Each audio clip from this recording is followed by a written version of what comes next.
कौशल्या महोत्सव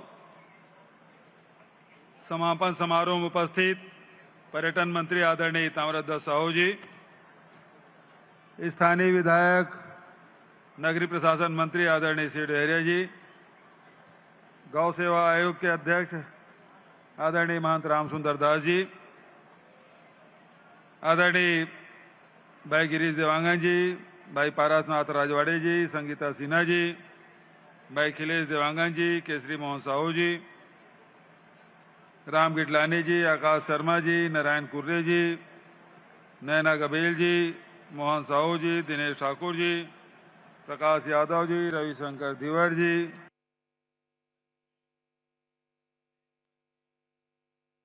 प्रसिद्ध मंच में उपस्थित सभी हमारे साथीगण, उपस्थित देवियों, सज्जनों, युवा साथियों, प्यारे बच्चों और पत्रकार मित्रों,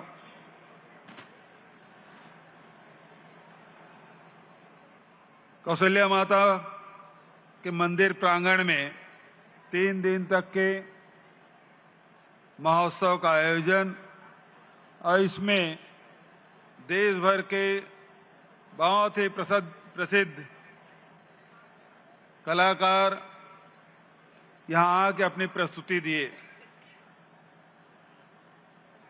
बेमौसम बारिश ने कुछ बाधाएं डाली, फिर भी आप सबके सहयोग से ये कार्यक्रम अब संपन्न होने जा रहा है। आदरणीय साथियों, हमारी सरकार ने राम वनगमन पर्यटन परपथ निर्माण कार्यों को हाथ में लिया है, जिसमें सबसे पहले शिवरी नारायण, चंदखुरी, कौशल्या माता के धाम और राजिम में राजीव लोचन भगवान जहां विराजे हैं, हमारे छत्तीसगढ़ का सबसे बड़ा तीर्थ स्थल, उसको विकास करने, सौंदर्यीकरण करने का काम हाथ में लिए हैं। लगातार काम चल रहा है। काम अभी पूरा हुआ नहीं है कि लोगों का आना और खासकर इस मंदिर प्रांगण में शनिवार, रविवार, सोमवार को इतनी भीड़ लगती है जिसका कोई हिसाब नहीं। आज जिस प्रकार से लेजर शो का उद्घाटन हुआ, बहुत सुंदर चित्रण, और उसी प्रकार से चंदखुरी के विकास में धार्मिक यात्रियों के सुविधा के लिए बहुत सारे निर्माण कार्य किए जा रहे हैं। इसका उद्देश्य यही है, हम दूर दूर जाते हैं, लेकिन हमारे जो यहाँ छत्तीसगढ़ में जो कुछ है उसको हम लोग अनदेखा कर देते हैं। छत्तीसगढ़ में वनवास काल में सबसे ज्यादा भगवान राम यहाँ व्यतीत किए। कौशल्या माता का मायके इसलिए हमारे राम भांजे हुए, और इसलिए भांचा राम करके संबोधित करते हैं। भांजा भले कितना उम्र छोटा हो, मामा उम्र कितना भी बड़ा हो, लेकिन भांजा का पैर छूने की परंपरा पूरे हिंदुस्तान में कहीं है तो केवल छत्तीसगढ़ में। क्यों? कि भांजे में भगवान राम को हम लोग देखते हैं, इसलिए भांचा राम। लेकिन बहुत सारे साथियों को तकलीफ होती है जब हम कहते हैं कि कौशल्या माता का जन्म छत्तीसगढ़ में हुआ है, तो कहां पर हुआ, हमसे सवाल करते हैं। उनको अवसर मिला 15 साल तक के कुछ नहीं किए, लेकिन जब हम निर्माण करते हैं, सौंदर्यीकरण करते हैं, कार्यक्रम का आयोजन करते हैं, तो उन्हें तकलीफ होती है। अभी पिछले दिनों, अभी 2 दिन पहले की बात है, अक्षय तृतीया मनाए, इंदिरा गांधी कृषि विश्वविद्यालय में भूमि माटी पूजन का कार्यक्रम आयोजित किया। वहां मैंने कुछ बातें कही, उसका भी विरोध करना शुरू कर दिए। भाई, अक्षय तृतीया के दिन परशुराम जयंती भी होता है। भगवान परशुराम का छत्तीसगढ़ से क्या नाता है, किसानों से क्या संबंध है, मैंने बताया तो लोगों को पेट में दर्द होने लगा। यमदग्नि ऋषि और माता रेणुका यही छत्तीसगढ़ में निवास करती थी। वो ऋषि वैसे भी अमरकंटक के माने जाते हैं, लेकिन ये सरगुजा से आते हैं पारसनाथ जी। उदयपुर के पास एक गांव है, वहां आज भी 5वीं सदी के मंदिर आपको मिलेगा। उस गांव में 2 एकड़ की ऐसी जगह है जो बरगद का झाड़ है, और उसमें अस्त्र शस्त्र भाला बर्छी सब वहां रखे हुए सैकड़ों साल से, और वहां आदिवासी उसको पूजन करते हैं। रेणुका नदी के किनारे है। अब वो आजकल वो रेण नदी हो गया। क्यों पारस, गलत बोल रहा हूं? उसी की रेण नदी बोलते हैं ना। अब वो रेणुका नदी, और रेणुका माता किसकी माता थी? भगवान परशुराम की। और वहां है, आप नेट निकाल के देख लीजिए।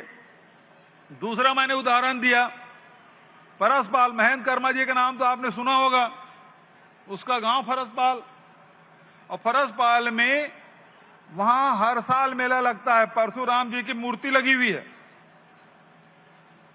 और वहीं पे हजारों के तादाद में आदिवासी हर साल मेला भरते हैं।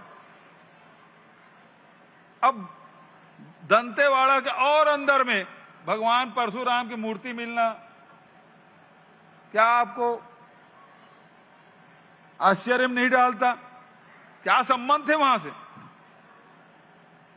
अक्षय तृतीया के दिन ही परशुराम जयंती, क्यों हम सब किसान उसे याद करते हैं?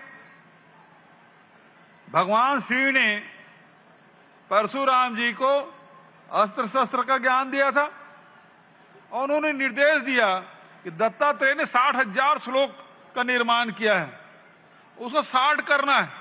वो जिम्मेदारी भगवान शिव ने परशुराम जी को दिया, और 8,000 श्लोक में उसको संक्षिप्त किया।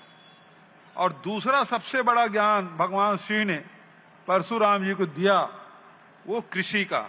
यदि दुनिया में सबसे पहला कोई कृषि वैज्ञानिक है तो भगवान परशुराम। ये जो अक्षय तृतीया मनाते हैं, अक्षय पात, जितने भी हम लोग फल खाते हैं,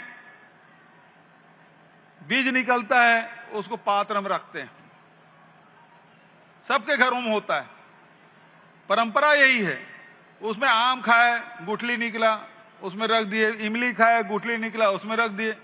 आंवला खाए, गुठली खाए, उसमें रख दिए। अभी अब तरबूज खरबूज का सीजन है, बीज आए, भाई बीज को थोड़ी खाओगे, उसको रख दिए। और जैसे बारिश हो, जैसे रथ यात्रा निकलती है, उसी समय छिड़काव कर दो, तो फिर से वो पेड़ पौधे बेल सब उगाते हैं। यह अक्षय पात्र का अर्थ है। और परशुराम जी का एक शस्त्र है फरसा। कोई ऐसा यंत्र शस्त्र बताइए जो कृषि में भी काम आता हो और युद्ध में काम आता हो। तलवार आएगा कि भाला आएगा? एक फरसा है जो युद्ध में भी काम आता है और कृषि कार्य में आता है। लकड़ी काटना है तो फरसा से काटते हैं। खेत में यदि जंगल झाड़ी हो गया है, उगा है, काटना है तो उसी से काटोगे, तलवार से तो नहीं काटते कोई। तो यंत्र परशुराम जी का। और परशुराम जी महेंद्रगिरी पर्वत हमारे उड़ीसा में, और जब यहां से हिमालय गया, उसके पहले ये जो कोस्टल एरिया है, कोंकण से लेके मालाबार तक के, ये जो नारियल का पेड़, केला का पेड़ दिखाई देता पूरा कोस्टल एरिया में, ये परशुराम जी का लगाया हुआ। और यही कारण कि सबसे ज्यादा मंदिर इसी एरिया में, 447 मंदिर है। 247, क्षमा चाहूंगा, शायद 447 मंदिर आपको मिलेगा वहां। तो परशुराम जी जो जिनका कार्य क्षेत्र जहां रहे वहीं तो उसकी पूजा होगी। तो हमारे छत्तीसगढ़ से उसके संबंध मैंने बता दिया तो बहुत सारे भाजपा के मित्रों को तकलीफ होने लगी। ये कहां से उसका जन्म स्थल हो गया, कौशल्या जन्म स्थल कैसे हो गया, ये सारे सवाल करने लगे हैं। तो छत्तीसगढ़ को केवल नक्सलगढ़ बना के रखे थे, लूटने का माध्यम बना के रखे थे।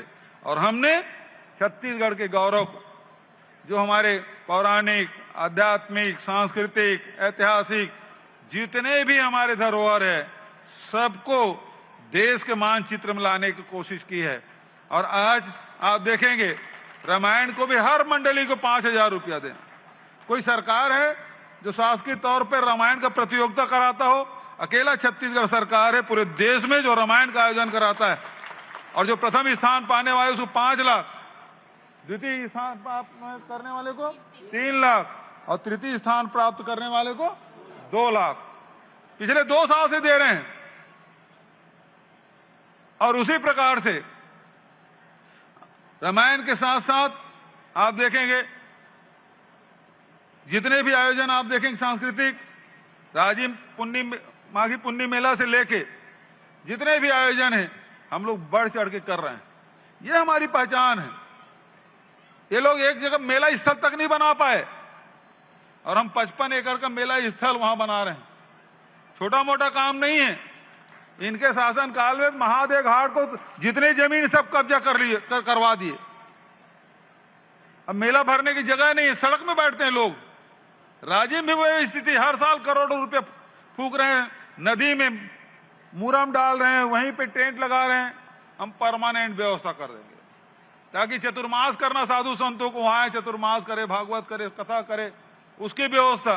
सामाजिक बैठक हो रहा है तो उसके लिए व्यवस्था, भोजनालय की व्यवस्था। हमारे शासकीय कर्मचारी वहां जाते हैं, 15-15 दिन तक रखते हैं, वहां कोई व्यवस्था नहीं, उनके रहने की व्यवस्था। इस प्रकार की व्यवस्थाएं हम वहां बना रहे हैं। तो आज कौशल्या माता के धाम, सबरी के धाम, तो हमारे राम जो हैं वो सबरी के राम हैं, हमारे राम हैं वनवासियों के राम हैं, हमारे राम है कौशल्या के राम है और हम सबके भांचा राम है। भगवान राम के कितना उसका स्मरण करते ही मन को शांति मिलती है। लेकिन आजकल तो देखते हैं युद्धक राम नहीं हो गए, रैम्बो हो गए। आजकल उनके चित्र और भयानक बना दिए, बाल बिखरे हुए। अरे भगवान ऐसे होंगे? तो ये हनुमान जी, अब उसके हनुमान चालीसा में कितनी बढ़िया उसकी सुंदर व्याख्या है। अब उसको दिखा रहे एकदम काला रंग का विद्रूप चेहरा, बड़ी बड़ी आंखें। हनुमान जी को देखने से ही शक्ति मिलती है, शांति मिलती है, मन में हृदय में पवित्रता का भाव आता है। और यहां तो हनुमान जी को ऐसे बना दिए कि देखते भयानक। हमारे जो इष्ट हैं उसके तस्वीर बदलने का काम जो हो रहा है षड्यंत्र पूर्वक, उसकी मैं निंदा करता हूं। भगवान के हमारे इष्ट के इस प्रकार से विद्रूप चेहरा बनाने के हमें तो कम से कम बर्दाश्त नहीं भाई। भगवान राम के लगाए तस्वीर लगाए, हनुमान जी के लगाए, जैसे लगाना है, लेकिन जो भगवान राम के जो हमारे संत महात्माओं ने जो चित्र बनाए हैं उसी का आगे बढ़ाना चाहिए। ये कुछ लोग अभी अभियान चला रहे हैं, वो गलत। गौ माता के नाम से वोट तो बहुत मांगते हैं। हमारे साधु संत हमेशा इस बात की चिंता करते हैं, धर्म की जय हो, अधर्म का नाश हो, प्राणियों में सद्भाव हो, गौ माता का जय हो, गौ माता की जय हो। कितना उपदेश देते हैं, लेकिन गौ माता के नाम से वोट मांग लेते हैं। गौ माता की सेवा करने वाला कोई नहीं। छत्तीसगढ़ में हमने व्यवस्था की गौ माता की भी सेवा और गौपालकों की भी अर्थव्यवस्था सुधारने का काम निरंतर चल रहा है। और आज इसी सब कामों को देखते हुए हेमचंद यादव यूनिवर्सिटी दुर्ग ने मुझे मानद उपाधि दी, डॉक्टर की उपाधि आज दी है।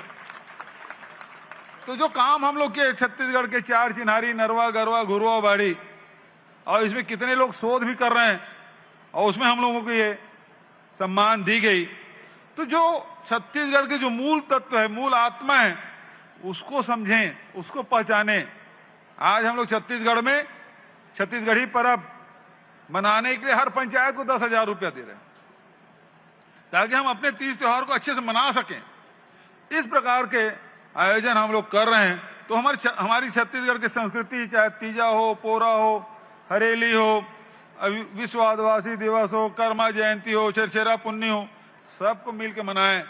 तो ये हमारी पहचान है और इसको हम लोग आगे बढ़ाने का काम हम लोग करें। और सबसे बड़ी बात यह है कि महात्मा गांधी जी ने कहा कि राम राज्य होना चाहिए।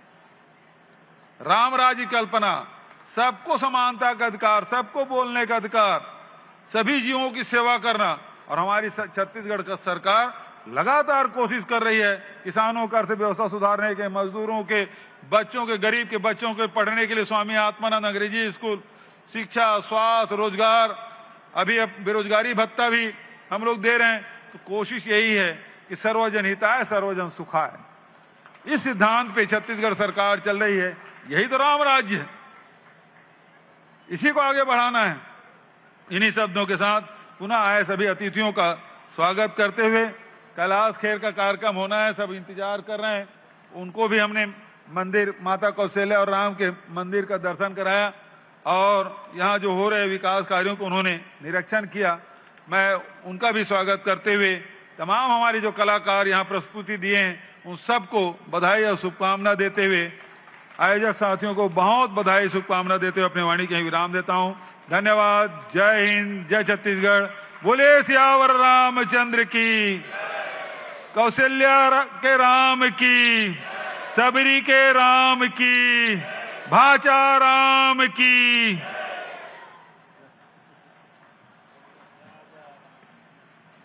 बहुत बहुत धन्यवाद माननीय मुख्यमंत्री महोदय आपके संबोधन के लिए। हमारे कलाकारों ने अपने भजनों की प्रस्तुति से, अपनी सांगीतिक प्रस्तुति से इस वातावरण को राममय तो किया ही, लेकिन माननीय मुख्यमंत्री महोदय ने जिस तरह से सारे प्रसंगों को और जिन बातों को यहाँ पर आप सभी के सामने रखा, उससे हम ये पूरे दावे के साथ कह सकते हैं कि हमारा सौभाग्य है कि हम माता कौशल्या की जन्मस्थली और प्रभु श्री राम के ननिहाल के वासी हैं। जोरदार तालियां उनके इस जानकारी परक उद्बोधन और संबोधन के लिए। और अब स्मृति चिन्ह की बारी है। हम निवेदन करते हैं संचालक संस्कृति एवं राजभाषा विवेक आचार्य जी से कि वो माननीय मुख्यमंत्री महोदय का स्मृति चिन्ह देकर उनका सम्मान करेंगे। माता कौशल्या के इस धाम में स्मृति चिन्ह दिया जा रहा है, भेंट किया जा रहा है, जिसमें जी प्रबंध संचालक छत्तीसगढ़ पर्यटन बोर्ड के अनिल कुमार साहू जी हमारे बीच हैं। उनसे हम निवेदन करते हैं कि माननीय मंत्री जी श्री ताम्रध्वज साहू जी का उन्हें स्मृति चिन्ह देंगे। डॉक्टर शिव डहरिया जी हमारे बीच हैं, उन्हें स्मृति चिन्ह के बाद महंत राम सुंदर दास जी, गिरीश देवांगन जी को स्मृति चिन्ह देने के लिए हम अनिल साहू जी से निवेदन करते हैं कि वो। गौरव, बहुत ही खूबसूरत स्मृति चिन्ह है। माता कौशल्या प्रभु श्री राम को गोद में लिए हुए इस स्मृति चिन्ह में उकेरी गई हैं और ये एक तरह से माता कौशल्या का आशीर्वाद भी है। संसदीय सचिव पारसनाथ रजवाड़े जी हमारे बीच हैं, उन्हें भी स्मृति चिन्ह भेंट करने के लिए हम करते हैं।